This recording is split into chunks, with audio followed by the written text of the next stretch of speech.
Hello and welcome back to the channel. Today we're taking a look at a heritage porter.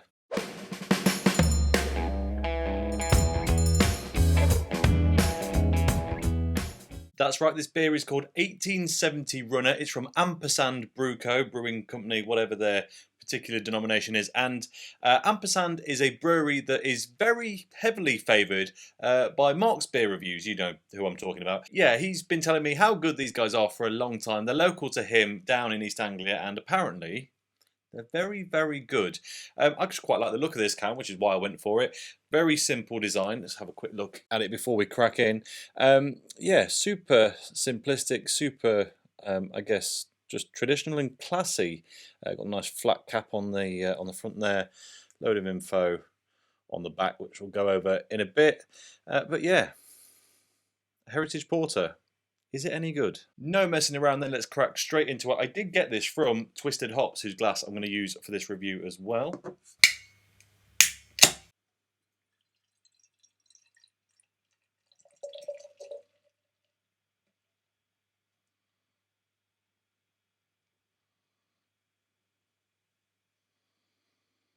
In the glass then, this is properly dark, nice solid one finger off-white light tan head.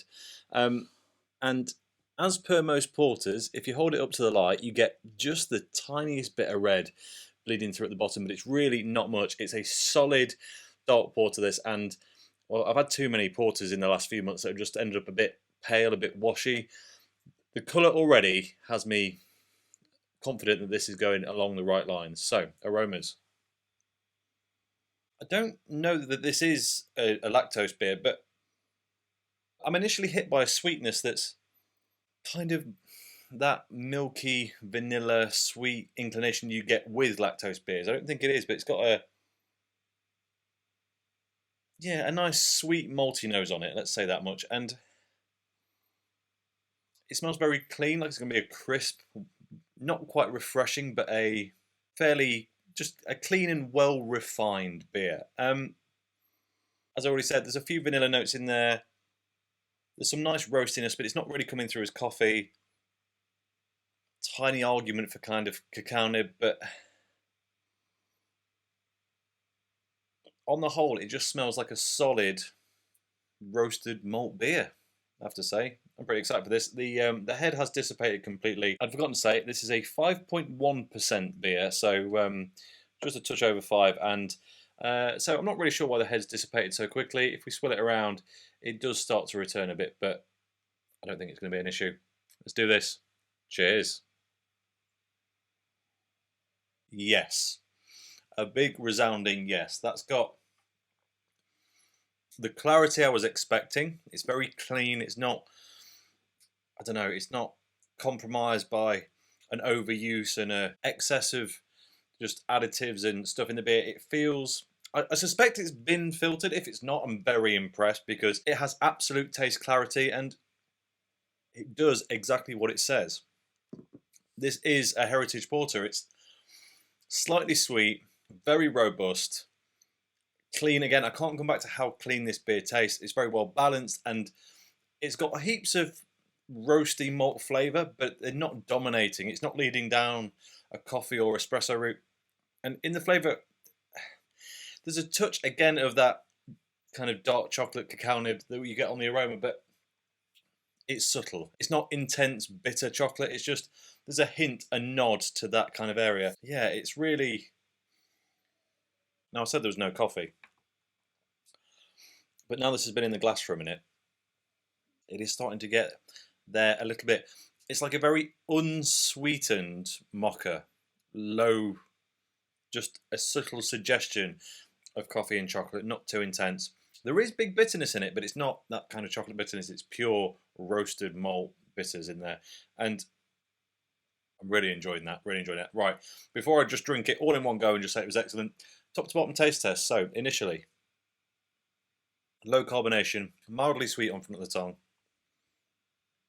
You get a tickle of that bitterness almost immediately after. Like, you can tell this is robust, hearty, old school traditional beer. But as your palate properly gets enveloped by it, you're made quite aware that this isn't just an old beer style. It's been perfected, refined, modern methods. It's got hallmarks and subtleties that just make it, yeah, very enjoyable.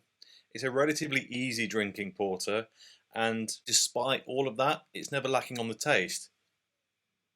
As it gets to the back of the mouth and the swallow, you start to get that slight spritz that you get with most beers, and when it does that, it's when those big, roasty, slightly chocolatey, now a little bit of coffee note comes in, and then the aftertaste. There's a sharp bitterness to it, but it doesn't take over. It's distinct, it's there, it's purposeful, but the finish is also exceptionally clean, so like the rest of the beer. So it's really not offensive at all. I'm nearly through that already. This is ridiculous. Right, let's take a look at the can. On the front then, Ampersand Brew Co. 1870 Runner Heritage Porter, 5.1% vol. And on the back, again, 1870 Runner Heritage Porter. A porter brewed to a traditional 1870s recipe using pale, brown and black malts for heaps of roasted coffee, dark chocolate and toasty flavours. Designed as a running porter to be drunk fresh, this is a no-nonsense dark beer. There you go. They know what they were doing and they've nailed it. I wouldn't go for heaps of roasted coffee and dark chocolate. There's just a solid toasty roastiness to the whole thing, and there are a few of those notes to pick out for me. Maybe, just maybe, I'm drinking this a touch colder than it should. I have had it out of the fridge for a bit, but it's not a very warm day today and the house isn't very warm. So maybe as this warms up, it will just, yeah, start to show those flavours off a bit more.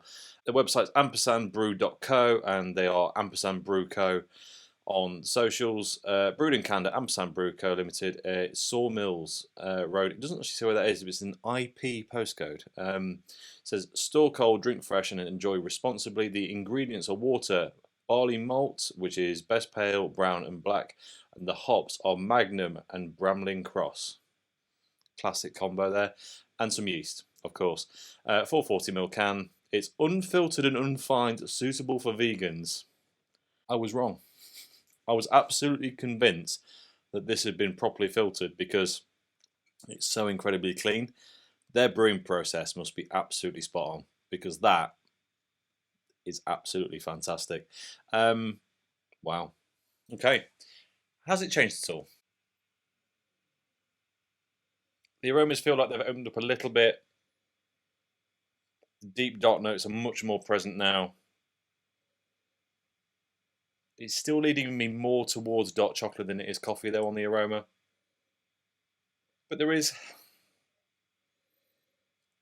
I'll tell you what, it's not like coffee, espresso, like a lot of other beers are, but what it is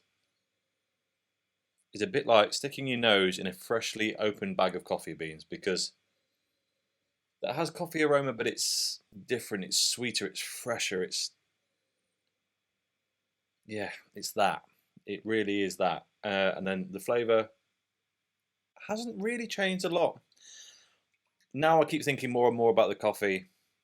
Maybe there is a bit of that roasty bitterness that would be better described as the back end of an espresso, which is not a term I'd like to use really, but you know what I mean. But ultimately, it's just a solid roasty drink. If you like dark coffee, if you like a bit of dark chocolate, and more importantly, if you like dark roasted malt beers, then this one is absolutely for you.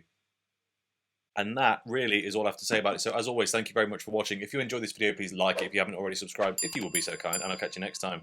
Cheers.